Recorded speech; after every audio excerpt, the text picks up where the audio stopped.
Jesús. Nosotros necesitamos tu gracia, tu amor, tu poder en nosotros, Señor Jesús. Te damos las gracias porque nos permites estar en tu casa, Dios. Nos permites venir a buscarte, Señor, y al hacerlo, al entrar a tus puertas, lo hacemos con acción de gracias, con alabanza y con gratitud. Señor, toda situación, aunque podamos estar pasando situaciones difíciles, situaciones adversas, Señor, hoy lo llevamos a la cruz. Te damos las gracias porque hasta el día de hoy nos ha sostenido, hasta hoy nos ha sustentado, hasta hoy ha sido tu misericordia, ha sido tu amor, ha sido tu gracia el que nos ha sustentado, Señor. Padre, en esta hora, en el nombre de Jesucristo el Señor, rendimos todo a ti, sujetamos todo a ti, nuestra vida y nuestra alma a ti, pues a ti te pertenecemos, Dios. Tú eres quien has pagado precio de sangre por nosotros. Tú eres quien has pagado, Señor Jesús, con tu propia vida, el que podamos ser salvos, el que podamos ser llamados tus hijos, el que podamos ser tu pueblo, es por los méritos de la preciosa sangre de Jesucristo el Señor. Te adoramos hoy, bendito Dios, te adoramos hoy, precioso Rey, te adoramos hoy, gran yo soy. Padre, en el nombre de Jesús, hoy proclamamos que tú eres el gran yo soy, el suficiente para nuestras vidas, el que nos salva, el que llena de favores nuestras vidas. Hoy nosotros le decimos a nuestra alma, alma mía, bendice al Señor, bendice a Jehová y nunca olvides ninguno de sus beneficios. Es Él el que rescata nuestras vidas, el que saca nuestras vidas del hoyo. Es nuestro Dios el que sana todas nuestras dolencias. Eres tú, Padre Santo. En el nombre de Jesús hoy venimos ante ti con gratitud, pero con reverencia, Dios, reconociendo que eres el Señor, que eres nuestro Dios, que apartados de ti nada somos y nada podemos. Yo te doy gracias, Padre, por cada uno de mis hermanos de membresía. Gracias por los que están aquí. Gracias por los que están entrando, los que vienen en camino. Gracias, Padre amado, por la vida de cada uno de ellos. Padre, y te damos las gracias porque tú los has escogido, los has llamado en este tiempo para que te sigan, para que te sirvan, Señor, para que sobre sus vidas sea vista la gloria de Jesucristo, el unigénito Hijo de gracia, nuestro Señor. Padre, gracias. Porque fiel a tu palabra, tú has de perfeccionar tu obra en nuestras vidas. Hoy rogamos que por favor nos hables. Hoy rogamos que en este tiempo tu palabra traiga vida a nosotros. Y te damos gracias porque tu espíritu hoy llena nuestro corazón de paz, de alegría y de gozo en el Espíritu de Dios, en el nombre de Jesús. Muchas gracias, Padre, porque eres fiel. A ti, Señor, nos entregamos. Amén. Dios les bendiga, bendiciones, qué bueno, salúdense ahí, voltéense a mirar y se saludan. Gracias a Dios. Damos gracias a Dios en esta mañana. Bueno, gracias a Dios porque nos permite estar aquí reunidos. Vamos a recordar un poco lo que hemos visto hasta hoy mientras damos tiempo también que vayan llegando los demás. ¿Y quién recuerda lo que hemos hablado hasta hoy? Hemos tenido 2 clases. De pronto el hermano no había estado, ¿verdad? Bueno, pero no, aquí nos adelantamos. Entonces, lo primero es, ¿recuerdas, Diuris, qué es lo que hemos hablado? Ok, la primera, ¿qué recuerdas? Se estuvo hablando de algo muy importante. ¿Qué sería eso tan importante? ¿Qué sería? Señora, de la palabra de Dios, ¿de acuerdo? Que hablamos acerca de cómo es, de que estaban, exacto, cuántos libros en el Antiguo Testamento, en el Nuevo Testamento, ¿sí recuerdan ahora sí? Y que hay una tarea también por ahí, un proyecto que vamos a estar haciendo, porque la palabra de Dios es esencial. Bueno, en resumen, recordar que la membresía, el tiempo de membresía, se trata de conocer y que nosotros comencemos a vivir las características de un verdadero miembro del cuerpo de Cristo, que es la iglesia. Hoy vamos a hablar un poco más, ahondar más lo que es la iglesia. Pero recuerden que el contexto general es que estamos aprendiendo quiénes somos o quién es un verdadero discípulo y cómo yo hago para ser un verdadero discípulo. ¿Cuáles son esas características que debe tener un miembro del cuerpo de Cristo, que es la iglesia? Bendiciones. Lo primero es la palabra de Dios. La Biblia es esencial, es el fundamento de nuestra fe. Es por la palabra de Dios que nos movemos, todo lo que hacemos en la iglesia, claro, pero también afuera, en nuestro trabajo, en nuestra familia, con las personas que nos relacionamos cada día, todo tiene que estar conectado y basado más que conectado en la palabra de Dios. Entonces es esencial. O sea, un creyente, un hijo de Dios, un cristiano que no tiene la Biblia, está, pero dijo una propaganda en el lugar equivocado. Necesitamos conocer la Biblia, porque por eso sucede que a veces la gente se lleva decepciones o su fe se apaga o se desvían porque no han puesto el fundamento que es la palabra de Dios. La Biblia misma dice que la fe viene por el oír y el oír por la palabra de Dios. Entonces necesitamos, bendiciones, necesitamos más de la palabra de Dios. Yo, por ejemplo, de manera personal, yo reconozco que yo necesito más de la palabra de Dios. No sé ustedes, ¿será que sí? ¿Lo necesitan? Bueno, la palabra de Dios, la primera enseñanza. Lo segundo, estuvimos hablando acerca de la oración y el ayuno.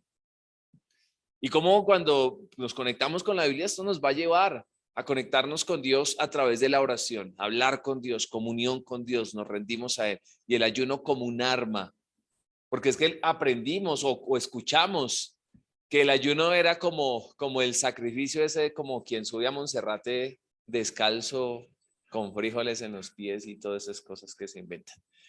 El ayuno no sí, claro, le duele a uno y no es más que no es medio comeloncito, entonces le afecta, pero más que un sacrificio debemos verlo como un arma, debemos verlo como el arma que Dios nos da primero para acercarnos a Él, pero para vencer muchas cosas. Esto lo podemos repasar, recuerden que esto está quedando grabado.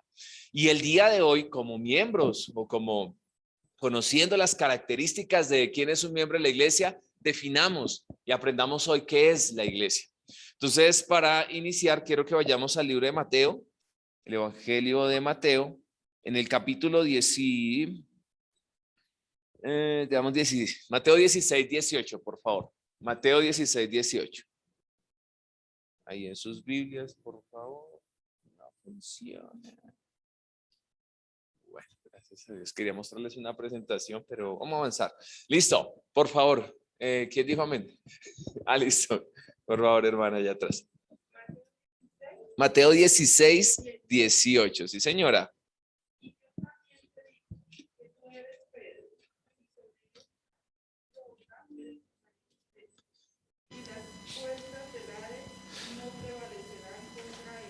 Amén. Yo te digo a ti que tú eres Pedro. Esas son palabras de Jesús. Es Jesús quien está hablando allí y le está diciendo al discípulo Pedro, tú eres Pedro y sobre esa roca edificaré mi iglesia. Básicamente lo que le está diciendo el Señor allí a Jesús, Jesús le está diciendo a Pedro. ¿Y por qué sucede esto? Veamos el contexto un poco. Porque Pedro acaba de decirle a Jesús les pregunta, ¿ustedes quiénes creen que yo soy?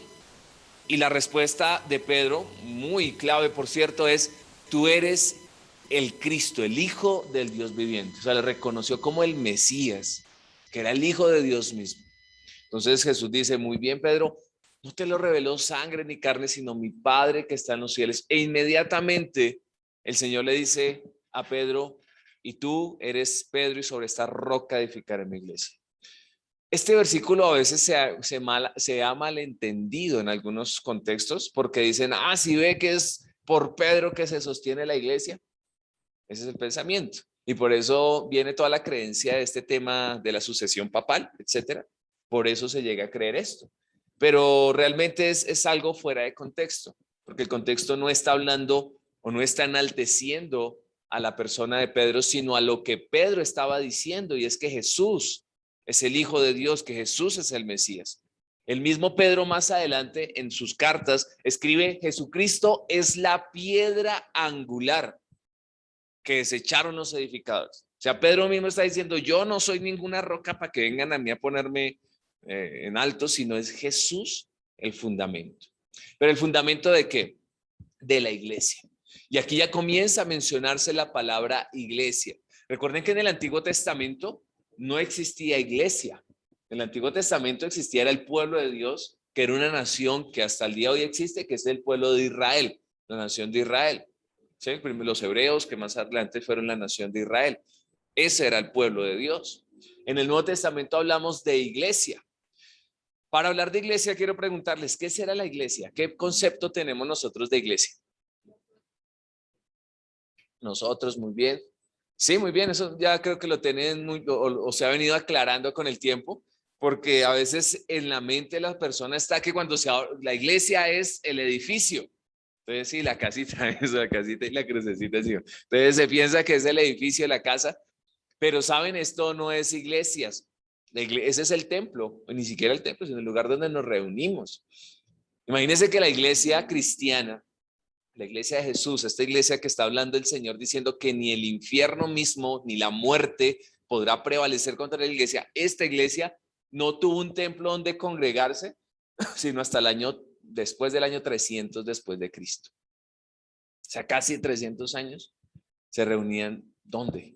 Se reunían en la sinagoga, que era el templo judío, o lugares de reunión judíos, no cristianos, y a veces lo sacaban de ahí. Recuerden cuando a a Pablo lo apedrearon muchas veces porque ese era el lugar de los judíos, y muchos judíos rechazaron a Jesús. ¿Y dónde más se reunían? En las casas de las personas. Por eso la importancia de las casas de paz. Creo que todos acá asistimos a una casa de paz, estamos conectados a una casa, o si no, la intención es que nos conectemos a la casa de paz. Por eso le decía la pregunta hacia qué sector estábamos y todos ubicados, porque es muy clave. O sea, claro, aquí está la iglesia, venimos a reunirnos, pero un lugar en casa donde orar, donde reunirme con otros, donde poder invitar a otros, es una bendición muy, pero muy grande. Así que ahí están las casas de paz. ¿Cuál es el principio? La iglesia del primer siglo, y no solamente el primero, el segundo, hasta el tercer siglo, se reunieron en las casas también. No había un templo. Entonces, la iglesia no es el edificio, la iglesia es personas. Se trata de nosotros. Pero ¿cuáles personas? ¿Todo el mundo?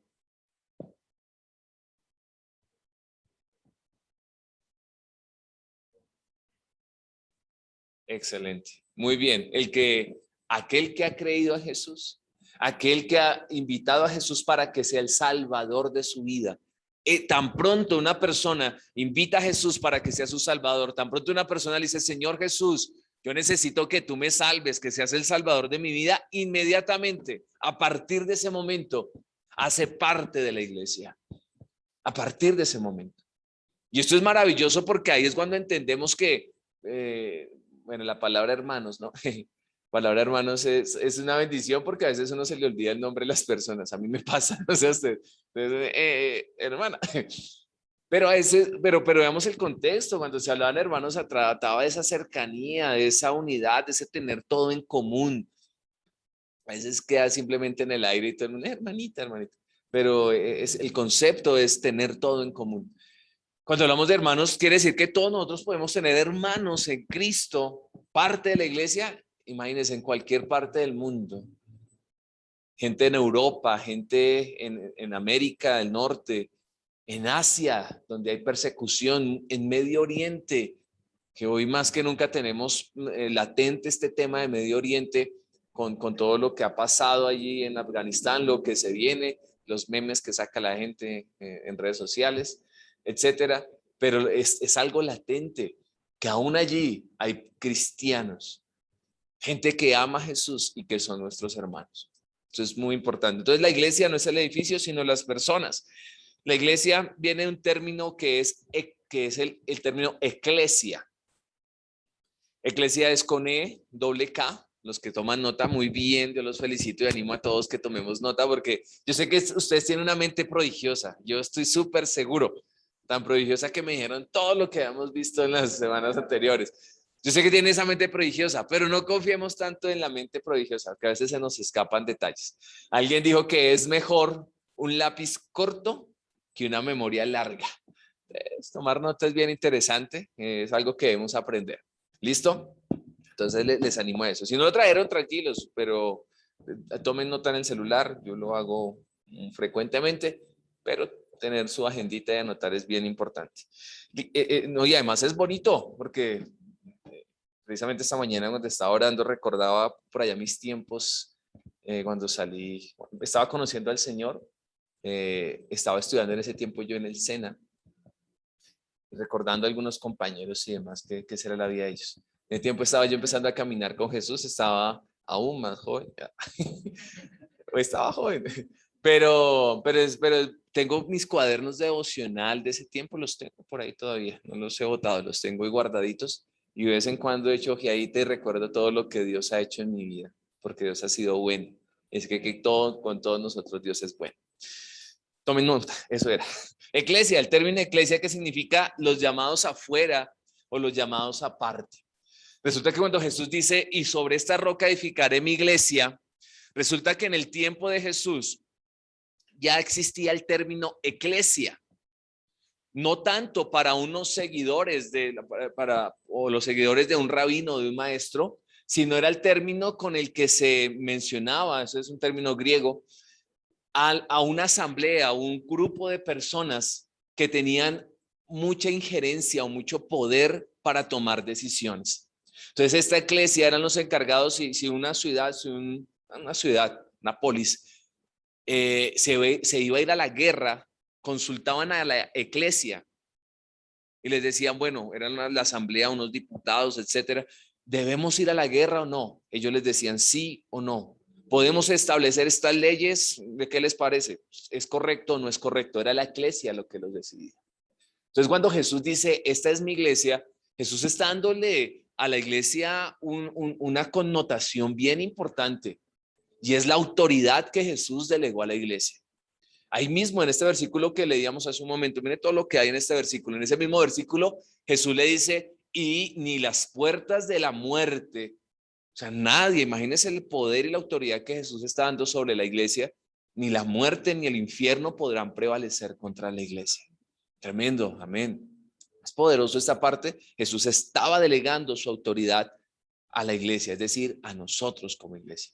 Entonces, por eso la iglesia no es simplemente, vuelvo al punto, estamos hablando de que la iglesia no es simplemente venir y sentarse. A veces se piensa que la iglesia es venir y sentarse en un lugar, venir y sentarse en una silla cada domingo y la gente piensa que con eso ya es parte de la iglesia. La iglesia tiene que ver con ejercer esa autoridad que Jesús nos ha dado. ¿Sí me hago entender? Porque esa autoridad no es solamente para los que ejercen un liderazgo. Esa idea también es una idea católica romana, que con mucho respeto lo digo, pero ellos hicieron la diferencia entre lo que era el clero y los laicos. Entonces el clero eran los sacerdotes, los únicos, hasta un tiempo, antes por allá de un papa llamado Juan XXIII, se decía que no se podía leer la Biblia porque era pecado. Y yo hablo con mi abuela, aún mi papá todavía se acuerda, que las misas antes eran en latín. Imagínense, la gente se duerme ahí en culto. Y uno le echa hasta chiste a la gente para que no se duerma y se duermen. En ese tiempo era en latín y el cura ni siquiera les daba la cara, sino era mirando hacia, bueno, todas las imágenes que tienen allá. Y la gente ahí, conectada. Así que no se duerman, hermano. Cada vez que ustedes se acuerden a dormir en culto, recuerden que las misas antes eran las misas eran en latín. Pero hoy tenemos la oportunidad de recibir la palabra de Dios y no solamente hoy, ese ha sido el propósito de Dios y la voluntad de Dios desde el inicio.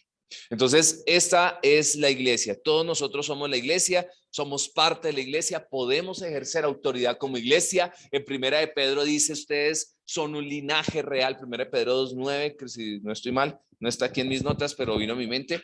Primera de Pedro 2:9 dice, todos ustedes son real sacerdocio, son linaje, nación santa, pueblo adquirido por Dios, para que anunciéis las virtudes de aquel que los sacó de las tinieblas a su luz admirable. Primera de Pedro 2:9, sí señor, textualmente. Mas vosotros sois linaje escogido, real sacerdocio, nación santa, pueblo adquirido por Dios. Está diciendo que todos nosotros somos sacerdotes para Dios. Mira al que está a tu lado allí, yo sé que están distanciados, pero dígale, tú eres un sacerdote para Dios. Tú eres un sacerdote, hermano.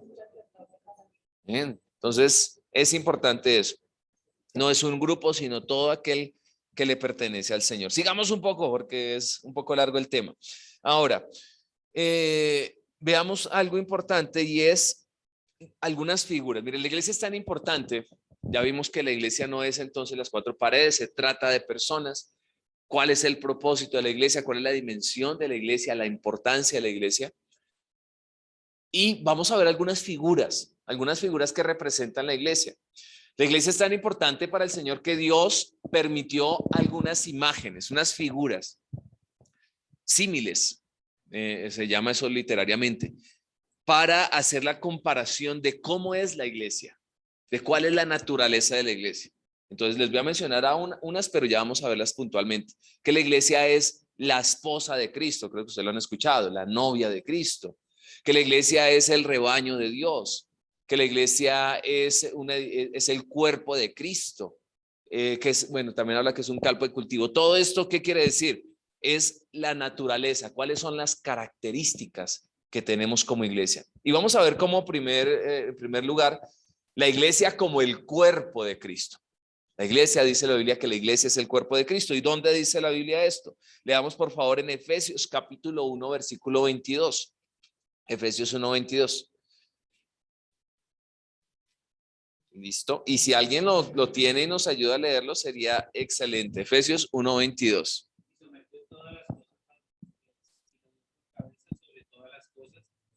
La iglesia, Y el 23, por favor. la cual es su cuerpo, la plenitud de aquel que todo lo llena en todo. Amén. Entonces, aquí está hablando de Jesús. Y dice, Jesús es la cabeza de la iglesia es su cuerpo. Y esto, cuando se habla acerca de que el cuerpo es la iglesia de Cristo, lo dice básicamente en dos aspectos. El primero lo menciona aquí, como lo leía el hermano en Efesios, es que la iglesia es el cuerpo y Jesús es la cabeza. Es decir, que así como un cuerpo tiene una cabeza, la cabeza, algunos parecieran que no, pero todos tenemos nuestra cabecita. Resulta que la cabeza es la que dirige todo. Hay un personaje que de pronto ustedes han visto o han escuchado que se llama Nick Vujicic.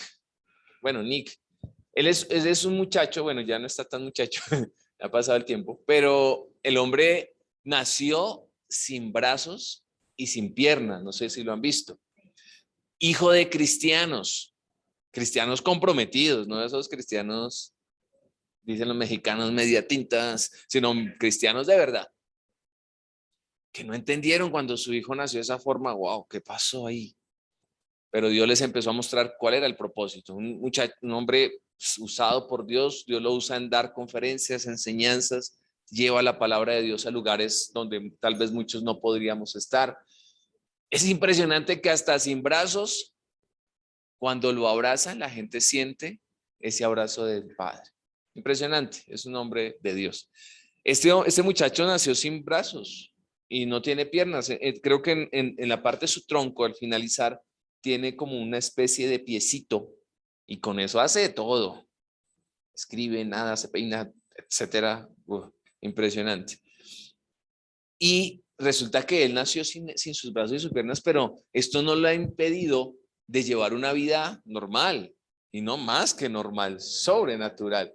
O sea, es unas cosas que ha hecho impresionantes y tiene esposa actualmente, sus hijos y una esposa bien bonita. El tipo, nada que envidiar. Pero resulta que no tenía sus brazos y sus piernas, pero tenía su cabeza. ¿Sí? Señora, el amor de Dios, muy bien. Sí, un hombre de Dios, un hombre instruido en el Señor desde muy pequeño, pero algo importante, él, entonces, sin su cuerpo, mire todo lo que ha podido hacer. Y aquí algo importante, la cabeza es vital. Bueno, a no ser que sea una gallina, no, 10 que ni eso. He escuchado que le cortan la cabeza a la gallina y queda por allá, medio, pero no dura siempre. Si usted si alguien pierde un dedo, puede seguir viviendo. Si alguien le corta una mano, puede seguir haciendo. Hasta si pierde su brazo entero, dos brazos. En el caso de Nick, nació sin sus extremidades, pudo seguir viviendo. Pero ¿qué si alguien pierde la cabeza?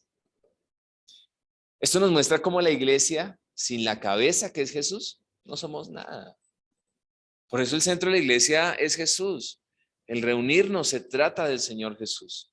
Lo que hacemos se trata de exaltar el nombre de Jesús.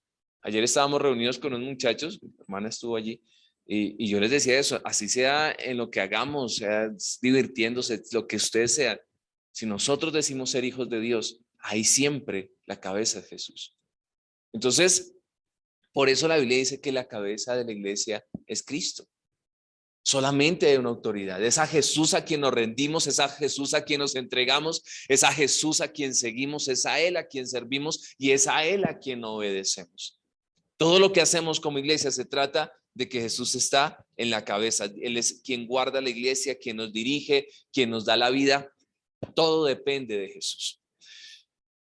Bueno, ahí es lo primero, pero también en segunda instancia, cuando se habla acerca del cuerpo de Cristo, se refiere a que todos nosotros somos miembros del cuerpo de Cristo y hace también Efesios y Corintios, 1 Corintios capítulo, les voy a decir el capítulo, no lo vamos a leer por tiempo, pero para que lo tengan allí.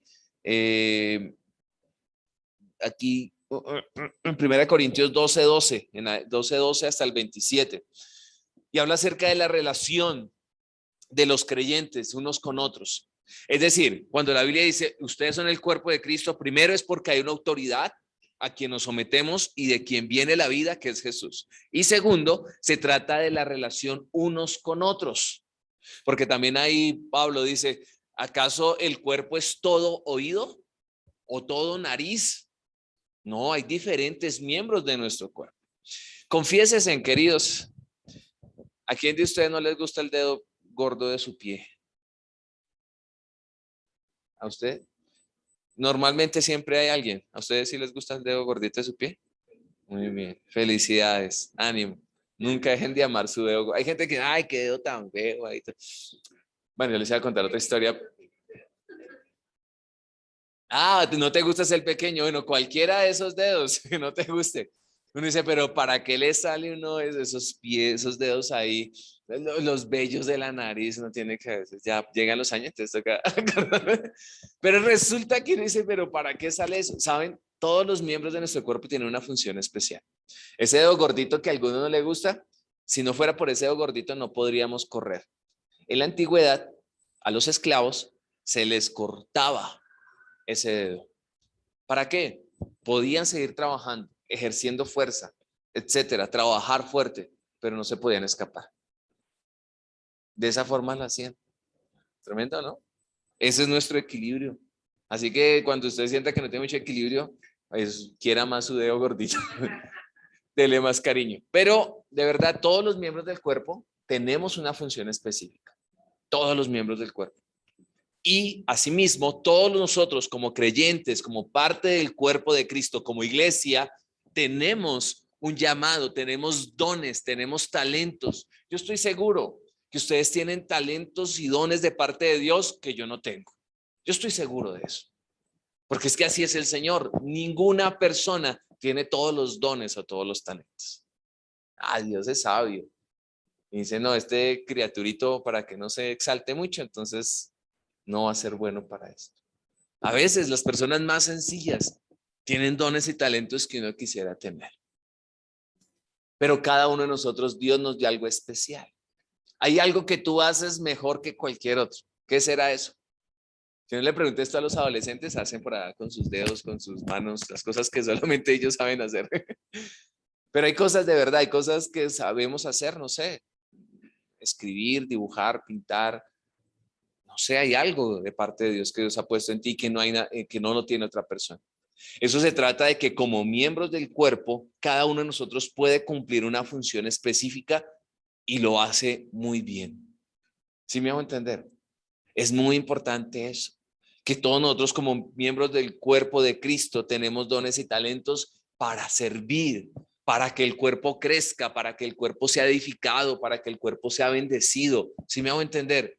Y algo importante, dice que cuando un miembro del cuerpo se duele, todo el cuerpo se duele con él. Y el ejemplo más típico es cuando, y eso nos pasa más que todos los hombres, ¿sí, no, hermano? Uno dice, pero yo, ¿qué le voy a pagar a esa persona para que haga eso? Yo lo hago. Y resulta pues que uno no es muy diestro como el hermano, como algunas personas que sí trabajan en eso. Entonces usted se empieza a martillar y cuando menos se dio cuenta, al dedo. ¿Y usted qué le dice al dedo? A este dedo sí es torpe. ¿Por qué se metió ahí? No, la reacción de todo el mundo es, bueno, ustedes son cristianos, no van a decir groserías, eso lo hace otra gente, ¿Sí o no? Se quedaron callados y yo, ¿qué pasó? Sino que uno siente el dolor y pues uno inmediatamente se soba el dedito, le da cariñito, se lo mete a la boca, bueno, etcétera. Porque todo el cuerpo se duele cuando un miembro del cuerpo se duele. Así debería ser también en la iglesia. Y así es en la iglesia. Que si una persona está padeciendo, por eso oramos por esa persona. Ustedes dirán, pero siempre en todos los cultos oran por ese hermano. Siempre en todos los cultos oran por esa hermana. No importa. Debemos orar porque esa persona está pasando por una situación muy difícil. Y tengan la seguridad que si fuera cualquiera de nosotros que estuviéramos en esa situación, también estaría orando por nosotros. Entonces, por eso es importante que si alguien se duele, lo apoyamos y oramos por esa persona. Y en lo que podamos ayudar, ahí estamos, porque somos parte del mismo cuerpo. Imagínense el dedo de la mano derecha golpeando al de la izquierda. Era uno loco, ¿no? Para hacerse eso. El cuerpo se cuida, el cuerpo se protege. Y también dice que cuando una parte del cuerpo se alegra, todo el cuerpo se alegra también por lo que está pasando. Entonces, asimismo, ustedes deben y que no haya eso entre nosotros, que hay personas que cuando alguien da un testimonio, no, Dios me bendijo y me dio, no sé, la casa o el carro o la esposa o los hijos. Y hay gente que pone envidiosa, yo no sé por qué. Entonces, pues, hermanito, ¿y cómo es? ¿No ha visto cómo es de odioso, no? A veces son así, no en esta iglesia, en ninguno de ustedes, pero por si llegan a enterarse.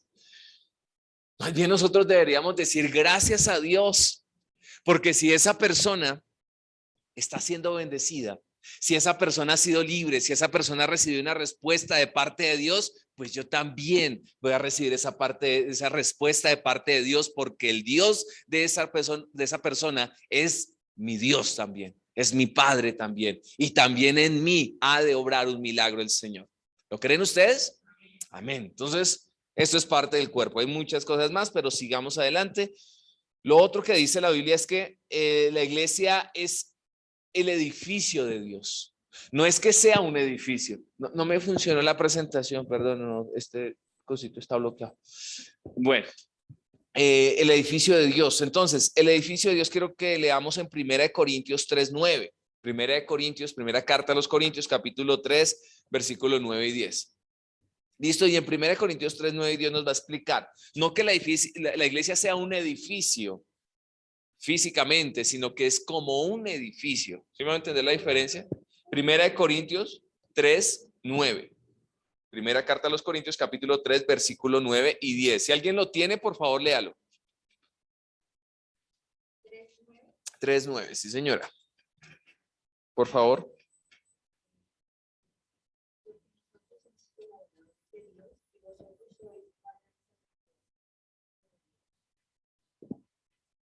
Y el 10, porfa, también.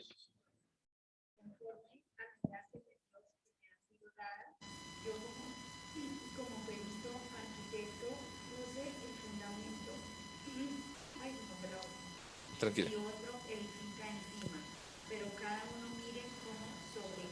Sobre edifica. Gracias. Mira, que aquí dice algo importante y sobre todo en el 10 dice que hay una piedra angular, que es la que hablábamos Jesús, y que todos los demás van poniendo un fundamento.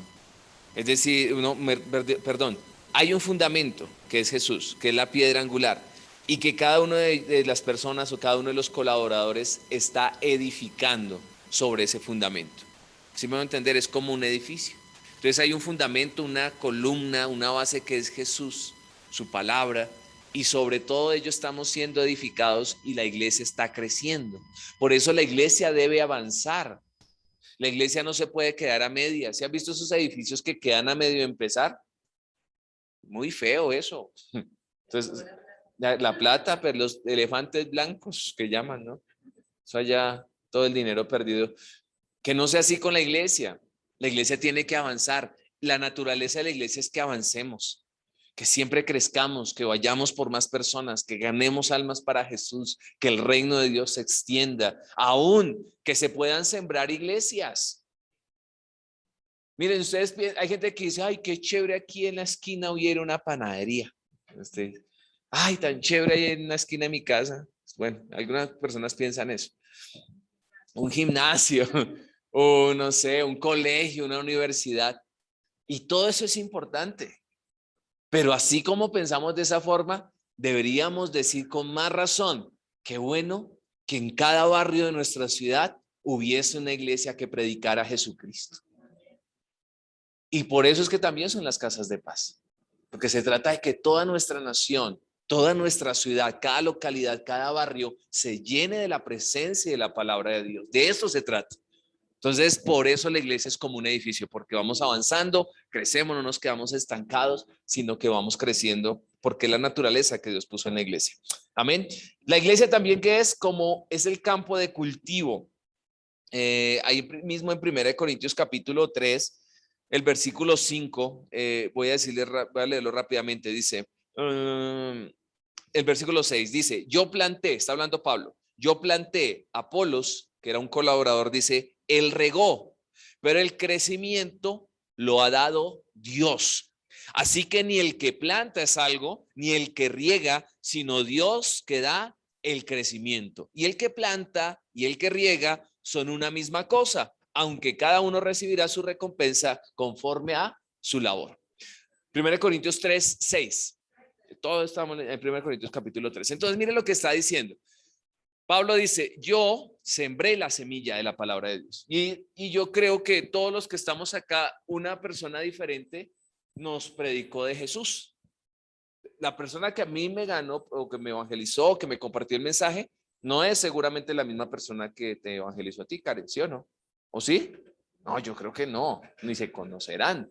O sea, Dios usó a una persona para que sembrara esa semilla, ¿cierto? A cada uno de nosotros alguien nos compartió a Jesús, ¿sí o no? Ok, muy bien.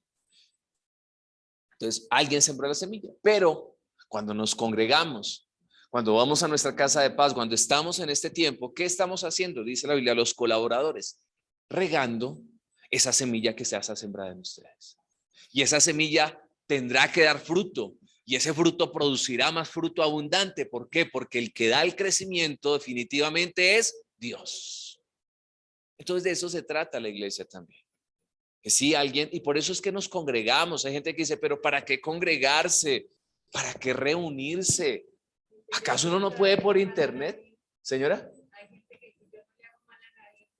También tienen esa idea, ¿no? Que solamente los malos, los asesinos, ladrones, etcétera, son los que se congregan, ¿no? Usted tuvo que haber hecho algo muy malo, haberse vuelto al Señor, así me decían algunos. Y no estuve debajo de un puente, no estaba a punto de suicidarme. Dios rescata a esas personas, claro que sí. Yo estaba aparentemente en el mejor momento de mi vida, 19 años de edad, 20 ya. No me voy a quitar la edad. De pronto ahorita sí, no, y de ahorita tampoco. Poco más de 20 años, recién salido a prestar el servicio militar, joven, etcétera, con toda la energía. Y ahí fue donde pude conocer a Jesús. Entonces, no necesariamente hay gente que lamentablemente es tan terca que hasta que no toca a fondo, no reacciona y no se vuelve a Dios. Dios no quiere eso. Dios nos atrae con sus lazos de amor. Cerramos ahí y seguimos. Entonces, sí, la gente dice, ¿yo para qué me congrego? Por internet veo el culto. O los canales cristianos o la emisora o al pastor o al apóstol o etcétera. Con eso es suficiente.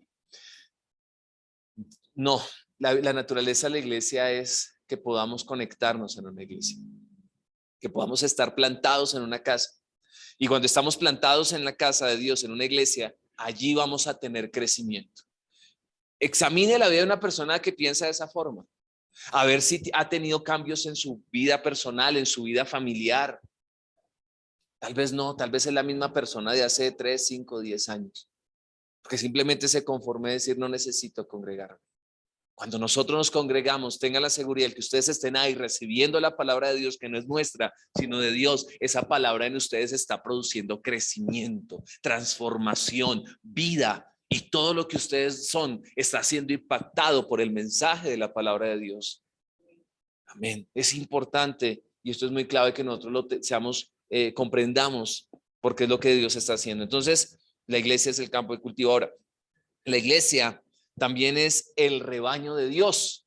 Juan capítulo 10, versículo 10, el mismo Señor Jesucristo está hablando, Juan 10:10, ¿Quién encuentra Juan 10:10 y nos ayuda a leerlo, por favor? Y es un versículo central, aunque todo Juan 10 habla al respecto, pero en Juan 10:10 nos dice algo muy importante, algo muy central.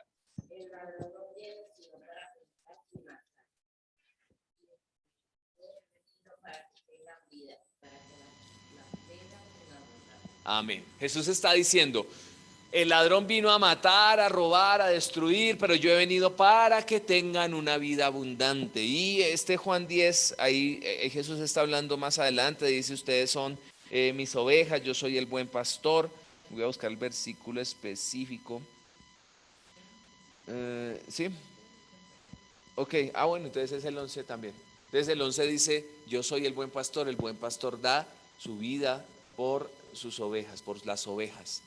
Entonces Jesús mismo está diciendo, primero, que somos el rebaño de Dios en dos aspectos. Primero, las características que tienen las ovejas. Resulta que las ovejas tienen unas características que ustedes y yo las tenemos, aunque no nos hayamos dado cuenta. Sí, parte de ese del hermano, son ciegas, son miopes. Las ovejas no ven muy de lejos. Cuando ya ven por eso se asustan y son tan esquivas, porque ven de cerca y se asustan, no ven, no visualizan, no saben diferenciar lo que se comen. Entonces ponen una oveja ya en un peladero y se comen hasta plástico. Así son las ovejas. Y así pasa con nosotros, no tenemos visión, nos las creemos saber todas, pero no vemos el peligro para el que vamos con esa decisión que vamos a tomar. También así mismo nos creemos todo lo que la gente nos dice y no sabemos de verdad qué es lo bueno, lo que nos edifica y qué no. Así es el ser humano.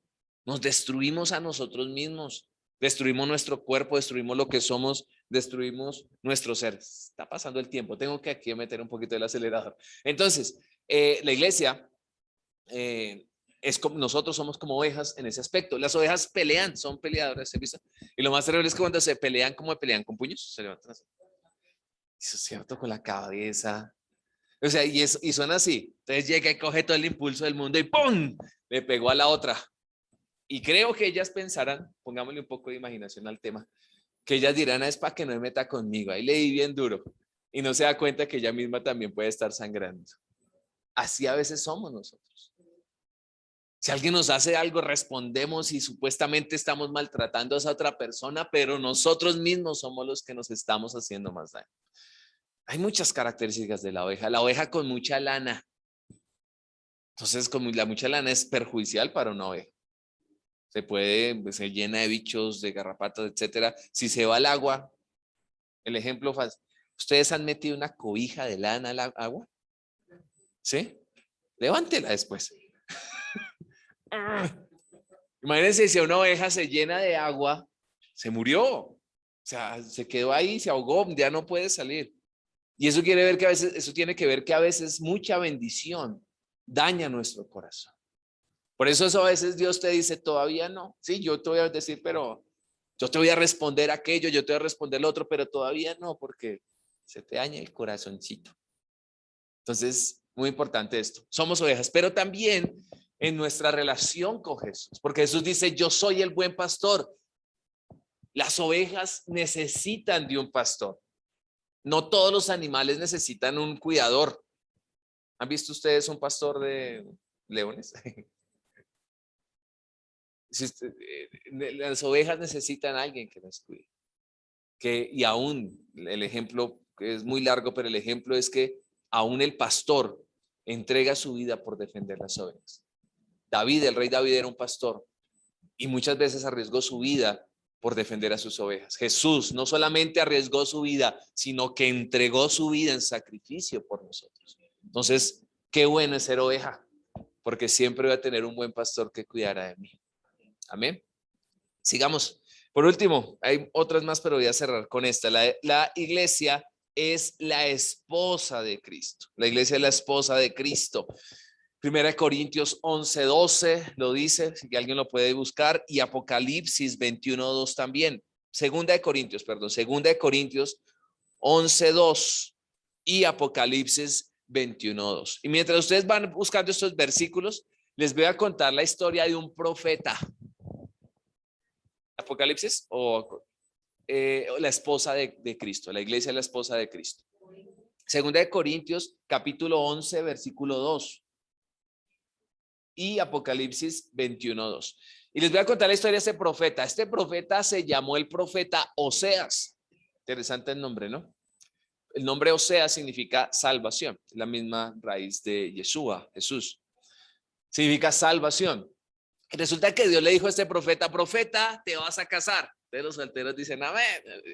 Y resulta que dijo, pero no te vas a casar con cualquier mujer, sino vas a buscar una mujer que sea prostituta. Y te vas a casar con ella. Entonces el profeta pensó, bueno, me caso con ella, va a cambiar su vida. Qué bueno. Se casa con ella, tiene hijos con ella.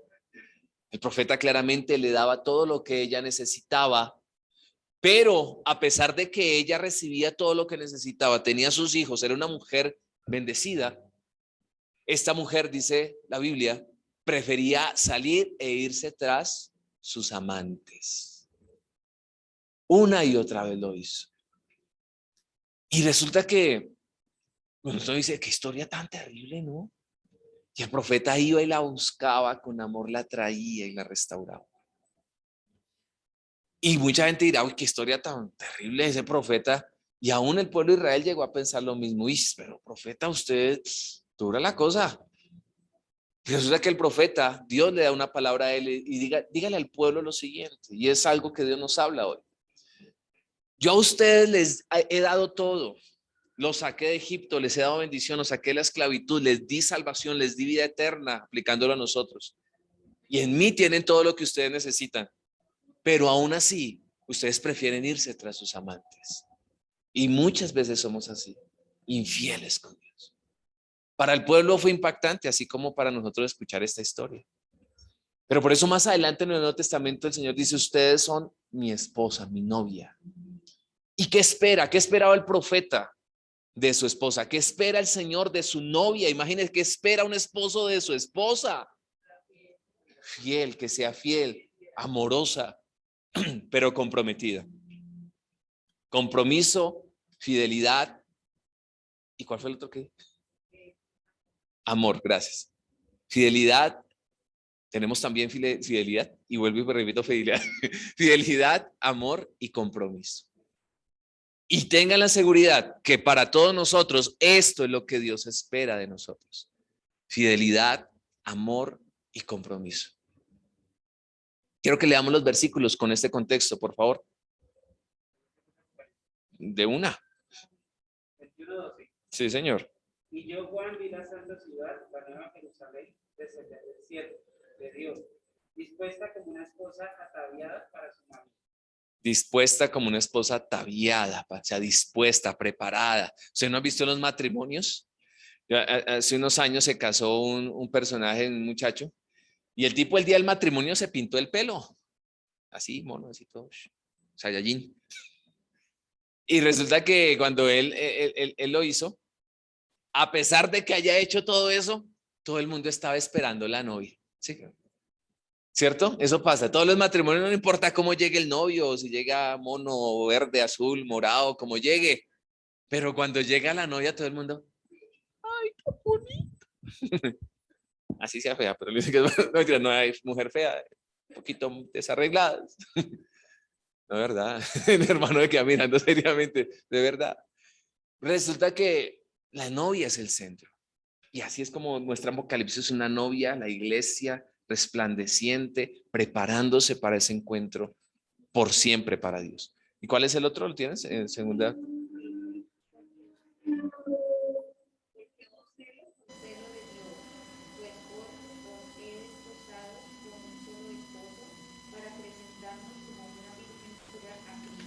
Amén. Los celo como, sí, gracias. Si dejémoslo aquí en la silla. Los celo con celo de Dios porque quiero presentarlos limpios para el Señor. De eso se trata la iglesia. Si quieres, se lo pasas a ella. Gracias. Entonces la iglesia, nosotros, y ya con eso termino, estamos preparándonos para el Señor. Y de eso se trata el congregarnos. Que cada uno de nosotros estamos preparándonos para cuando el Señor venga. Que no nos halle sucios, desarreglados y desubicados, sino preparados para Él. porque Él nos ha dado todo lo que necesitamos y lo único que el Señor espera de nosotros, vuelvo al punto, fidelidad, amor, compromiso. Que seamos fieles a Dios, que amemos en verdad a Dios y, queridos, que nos comprometamos con Dios, porque eso se trata la membresía, compromiso con Dios. Mire, uno le puede decir lo que sea a la que es actualmente mi esposa, le puede decir lo que quiera, pero hasta el día que no puse el anillo en su dedo, yo dije, quiero comprometerme contigo. Y de eso se trata. No se trata de que tú le digas Diosito, Jesucito, lo que sea, sino tu compromiso con Dios, tu amor por Dios y tu fidelidad a Dios. Amén. Pongámonos de pie, vamos a orar dándole gracias a Dios. Bendiciones para los que están allí conectados en Zoom. Jenny, vamos a orar. Padre, gracias te damos por tu palabra. Gracias te damos, Señor, porque somos la iglesia de Cristo, aquella por la cual tú derramaste tu vida, derramaste tu sangre. Tu Señor, la iglesia es tan preciosa que costó el precio de sangre. Perdónanos cuando en nuestra mente, en nuestros pensamientos o en nuestro corazón ha habido desprecio por la iglesia. Cuando tal vez pensamos que no es tan importante, cuando pensamos que no es relevante, pero que tú nos muestras, Señor, que la iglesia, Señor, es por la que tú vienes. Tú no vienes solamente por un individuo, por una persona en particular. Tú vienes por tu iglesia. Lo dice tu palabra, que es por tu iglesia, la comunidad, Señor, aquellos que hemos sido redimidos por la sangre del Cordero. Ayúdanos a ser parte de la iglesia. Ayúdanos, Señor, a ser parte de ese cuerpo, a poner nuestros dones, a poner nuestros talentos en servicio, en edificación, en bendición al cuerpo que es tu iglesia, Señor. Por favor, te lo pedimos. Gracias porque tú eres nuestro pastor, nos cuidas, Señor, y siempre nos cuidarás. Tú lo has prometido en tu palabra que nunca nos dejarías solos, que siempre estarías con nosotros todos los días hasta el fin del mundo. Yo lo declaro que mis hermanos, Señor, son ovejas tuyas, nosotros somos ovejas de tu prado y que vemos, experimentamos tu presencia cada día, fortaleciéndonos, consolándonos, respaldándonos, librando nuestras vidas por amor a tu nombre, bendito Dios. Pero también en esta mañana que recibimos tu palabra, queremos pedirte perdón cuando no ha habido compromiso contigo, cuando no hemos sido fieles a ti, a tu palabra, Señor, pero también cuando no te hemos amado en verdad. A veces decimos amar a Dios, pero no lo hacemos de nuestro corazón. Dile allí, Señor, por favor, habla con Dios, dile, Señor, por favor, perdóname.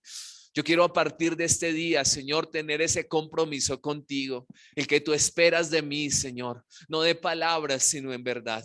Muchas gracias por hablarnos, muchas gracias por tu palabra y gracias por tu Espíritu Santo que sella esta palabra en nuestros corazones para vida. En el nombre de Jesús el Señor lo declaramos y a ti te damos la gloria por siempre, porque eres nuestro buen pastor, eres nuestro amado Dios. En Cristo el Señor. Amén. Ya.